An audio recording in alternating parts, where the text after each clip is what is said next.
Good afternoon. My name is Jennifer Redman, and I'm a student at Oregon State University.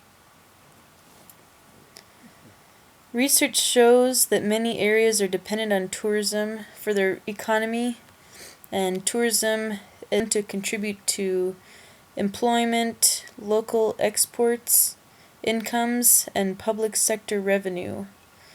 Tourists typically spend money on gas, food, restaurants, retail, lodging, which all creates local demands for these goods and services, and in turn it helps the local economies by creating jobs and incomes for locals. So, tourism can have several different economic impacts on the local economy. It can have direct, indirect, and induced impacts. Direct impacts, in terms of recreation spending, can be defined as the first round of purchases made by recreationists for a good or service. Indirect impacts involve purchases made by the businesses in order to supply the good or service purchased by the tourist. For example, food purchased by a restaurant owner from the local economy. And finally, induced impacts can be defined as the expenditures that are spent by the employees of a service or good provider due to their increased income. So we talked about some positive impacts of tourism, such as employment, income and revenue, and local exports. There are also some negative impacts that need to be noted as well. So those negative impacts are increased demands on public services such as health care, policing, public transportation, and also infrastructure such as building parking lots, more roads. These can all lead to higher taxes in some instances. Some other negative impacts include increases in income inequality, increase in cost of living, and also seasonal or low-wage employment. The objectives of this presentation is to discover the role tourism has in the city of Mount Shasta, to determine the percentage of businesses that are dependent on tourism, and finally to relay suggested local opportunities that could increase tourism in the city of Mount Shasta. So, for some background, just to get a gist of this project. So the city of Mount Shasta, there's a population of roughly about 3,600 people. So there are several attractions that bring tourists to this area, such as Mount Shasta's stratovolcano. It provides great mountaineering opportunities for people that want to climb a 14,000-foot peak. There's many backcountry skiing opportunities, metaphysical, new age, and spiritual opportunities. There's several annual road bike events, mountain bike trails, hiking, alpine lakes, photography opportunities, and camping opportunities. And the City of Mount Shasta Visitors Bureau has logged annually about 25,000 visitors that come into their storefront requesting information, and an additional 89,000 requests annually online from people requesting information. So there are a few problems that I addressed in this project. So the main problem was, what is the economic impact of tourism on the city of Mount Shasta? And a couple sub-problems I addressed is, what percentage of clientele are tourists versus locals at the businesses in Mount Shasta? And what percentage of businesses in Mount Shasta are dependent on tourism to generate revenue? So the methods that I used for this study, I used a survey, which was a written survey that I handed out to the businesses in town. This survey had 14 questions. 10 of those were close-ended, 4 of those were open-ended, and I requested that the business owner or manager fill out the surveys. So when I collected the surveys, I logged all the information data from these surveys into Microsoft Excel, and I used Excel to create graphs and tables in order to analyze the results. So now on to the results section.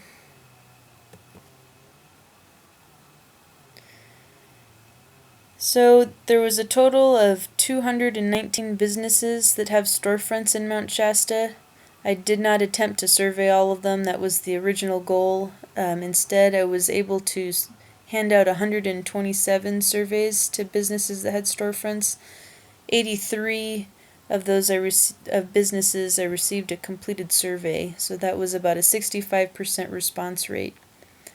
So the 91 businesses that were not surveyed included medical businesses such as dental offices, eye doctors, hospitals, clinics, chiropractors, insurance companies, real estate businesses, tax and financial assistance companies, schools. There were a few restaurants and a few hotels and B&Bs that had really unusual business hours. I wasn't able to reach out to them. And there were a few retail stores that were not surveyed.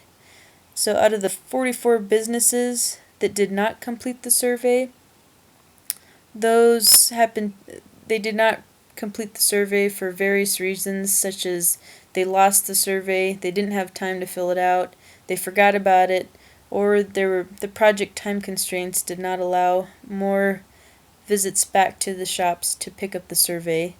And these businesses were both retail, automotive, lodging, and restaurants. So of the 83 businesses that were surveyed, 48% of those were retail, 15% were restaurants and bars, 9% were lodging, 4% were floral, nursery or garden supply, 5% were automotive, repair or supply, 3% construction building supply, 10% were local services, and 6% were recreation services. So one of the questions from the survey was about marketing.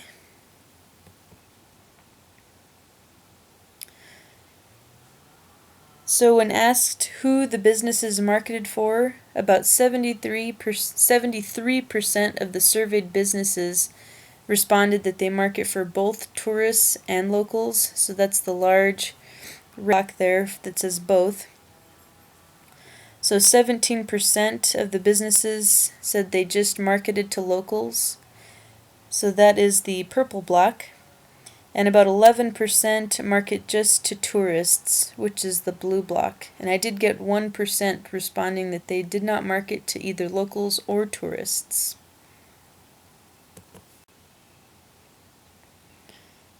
So the next set of results are about clientele, whether it's tourism's versus locals.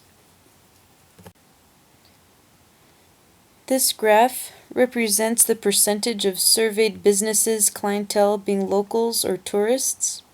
The purple blocks represent the locals, and the blue boxes represent tourists. So moving from left to right, we have 4 different categories, the first being 0 to 20%, the second being 20 to 40%, the third being 40 to 60%, and the fourth being 60 to 100%. So those represent the percentages of business clientele. So 46% of the surveyed businesses responded that 40 to 100% of their business clientele are tourists.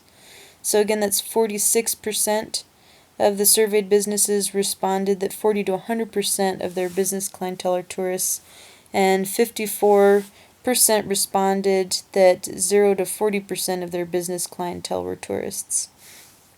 So the majority of the businesses surveyed, a little over half, responded that 0 to 40% of their business clientele are tourists. So in regards to locals, 54% of these surveyed businesses responded that 40 to 100% of their business clientele were locals, and 46% of the businesses responded that 0 to 40% of their business clientele were locals. So in terms of locals clientele, we have 54% of the surveying businesses saying that 40 to 100% of their business are locals. So this graph represents the percentage of surveyed business clientele being tourists, and it broke it up into the different business categories. So those business categories, you can see the color coding on the right hand side of the graph.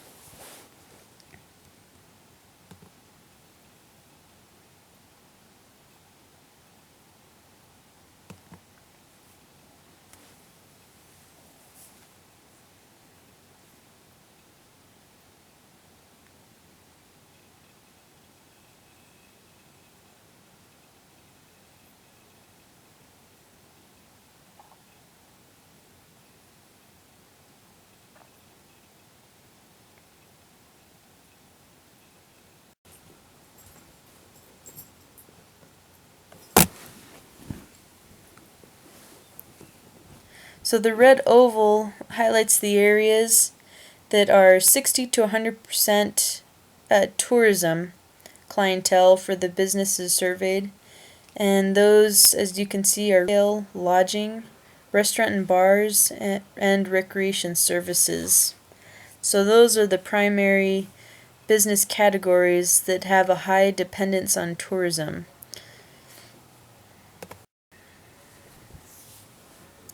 So this table represents the percentage of surveyed businesses clientele being tourists or locals, and is broken up by business category, and the percentages are up to the nearest whole number.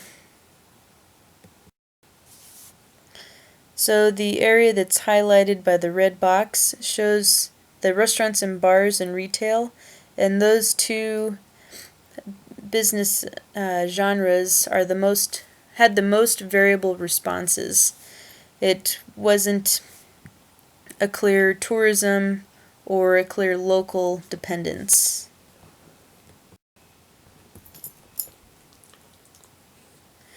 So now we move on to the results that were based on revenue generation.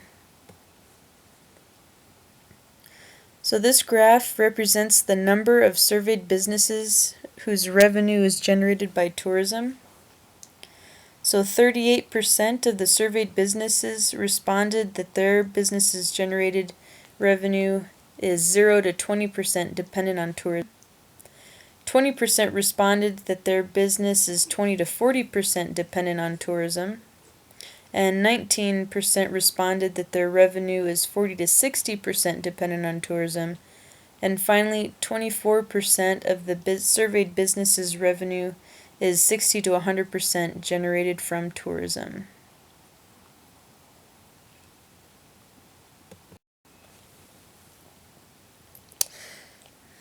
So I did have a couple questions in the survey that were requesting employment information. 49% of the surveyed businesses responded that the amount of employees they have varies seasonally. So of that sample of 49 responses, 65% of the businesses said that they hire additional employees in the summer months. 13% responded that they hire additional employees in the spring. 13% responded that they hire additional employees in the winter. And finally, 10% said that they hire additional employees in the fall.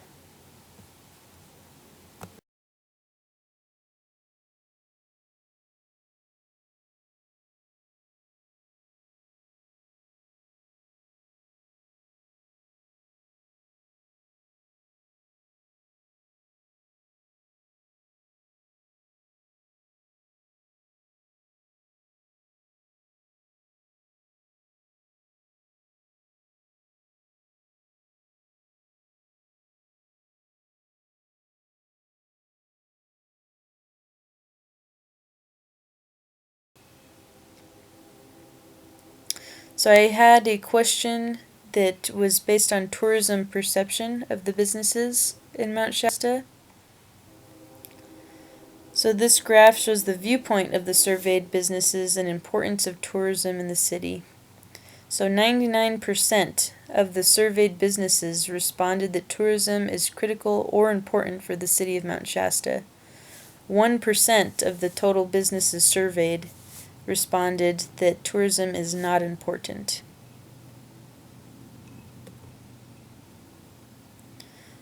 So the following information that I'm going to be showing you is information collected by the City of Mount Shasta Visitors Bureau. So this table represents the data collected for the year of 2013 by the Visitors Bureau. They request information from all the visitors that come in, where they're coming from, and they calculate how many throughout the year are coming from either in-state, out-of-state, or foreign countries.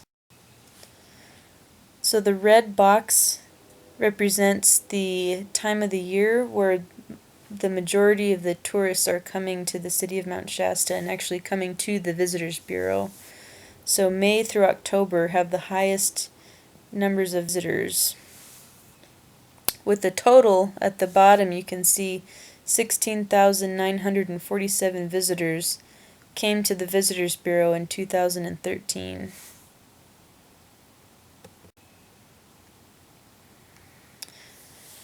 So one of the questions that I had on the survey was for the businesses to respond in what opportunities they felt could increase local tourism in the city of Shasta. So I listed many of the opportunities, and I will read through some of them out loud for you, as there's quite a few that were listed. Some businesses suggested co-ops, better marketing, international marketing, development, wine and beer festivals, art community galleries, expanding music entertainment, promoting bike sports, promoting local arts, golf events, brew pub festivals, more hiking, camping, biking, winter sports opportunities, more activities, more workshops, recreation events, metaphysical and new age opportunities. Controlling the local transient population was a pretty popular response. Ski resort, preserving the environment, the mountain, town events, lawn concerts like the Brit, bring boutiques, and better restaurants. So that information was collected because it's beneficial for the city to see what the local businesses believe could bring more opportunities for tourism. So now on to the discussion. So tourism plays a role within the economy of the city of Mount Shasta. The population of Mount Shasta is currently around 3,600 people. Compared to the tourists that visited Mount Shasta in 2013, that equated to about 17,000 people. And that is only the tourists that stopped the Visitors Bureau. So I can imagine there's probably more tourists that aren't coming into the Visitors Bureau.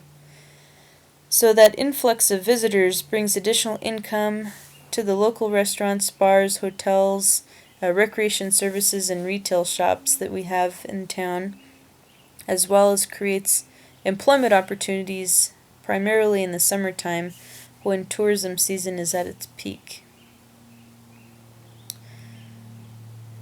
So travelers could play a role in the city of Mount Shasta economy, though that was beyond the scope of this project.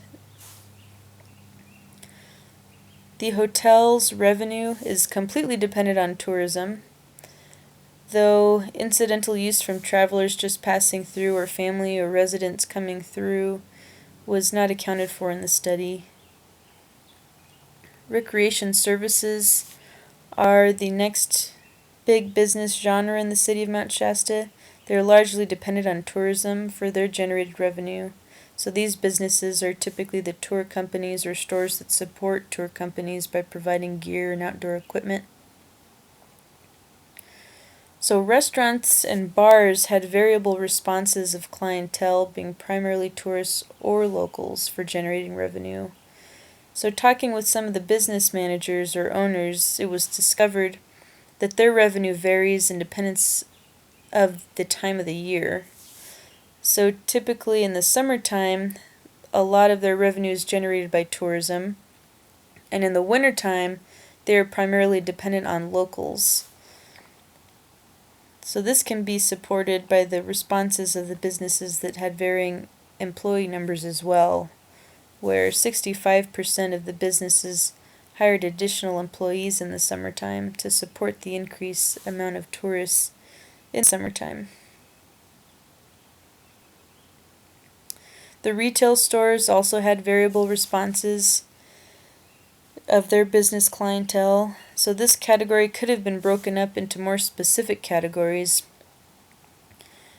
As it stands, the way I had formulated the survey, the retail option included grocery stores, liquor stores, gift shops, bookstores, crystal shops, arts and crafts stores, clothing stores, sports and recreation equipment stores, jewelry stores, galleries, and gas stations. And so as you can see, there was quite a few different genres all lumped into the retail category. So some of those you might be getting more tourists versus local clientele. So many places like grocery stores, the liquor stores, and gas stations would also be complicated to know what percentage of locals versus tourists are actually going into their stores and shopping. And based on my observations and conversations with the business owners during this survey, it is assumed that the percentages that are primarily based on tourism for generating revenue are typically the galleries, the crystal shops, the clothing stores, the jewelry stores, and the gift shops. So that would have been one thing for the future, or one thing to keep in mind for these results, that there was a lot of mini categories lumped into the retail, so that could explain why the results were so variable. The remaining business categories had low dependence on tourism for generating revenue and are more dependent on local spending for generating revenue. A few of the survey respondents wrote on their surveys that tourism impacts their business by providing income for locals that will in turn spend their money at their business. So that is an example, as was defined earlier, as an induced impact.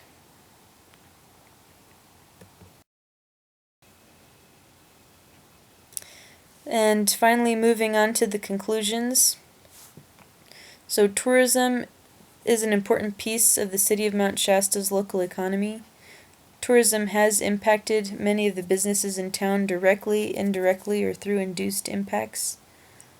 99% of the surveyed businesses viewed tourism as a critical or important aspect for the local economy of the city of Mount Shasta. So revenue dependence on tourism, 39% of the businesses surveyed responded that 40 to 100% of their revenue was dependent on tourism. So that's less than half of the total surveyed businesses responded that their generated revenue was dependent on tourism. So tourism is important for the stores such as lodging, recreation services, restaurants and bars, and retail. Tourism is not important for local services, construction and supply, automotive and supply, and floral and gardening stores, though induced impacts could lead to local spending in these stores, and future studies could address the amount of induced impacts on local businesses. And finally, tourism increases local employment for about 49% of the surveyed businesses.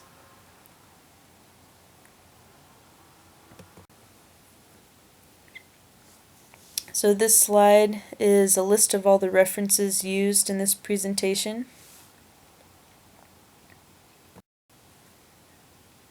I would like to thank the Chamber of Commerce for the information they provided about the local businesses. I'd also like to thank the City of Mount Shasta for providing a list of all the businesses that had a business license in the City of Mount Shasta. I'd also like to thank the Mount Shasta Visitors Bureau for sharing their visitor information for the year of 2013. I'd like to thank Anna Courtney for helping count storefronts that were not surveyed. And finally, I'd like to thank Jesse Womack for helping me transcribe survey data to Excel.